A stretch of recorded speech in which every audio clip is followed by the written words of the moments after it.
ॐ ह्रीं श्रीं क्लीं श्रीं कुबेराय अष्टलक्ष्मी मम गृहे धनं पुरय पुरय नमः।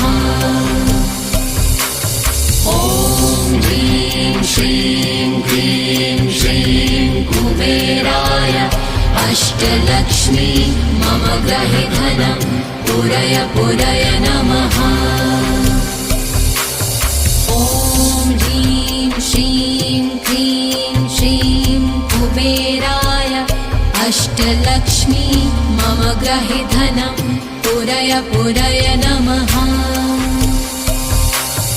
ॐ ह्रीं श्रीं क्लीं श्रीं कुबेराय अष्टलक्ष्मी मम गृहे धनं पुरय पुरय नमः।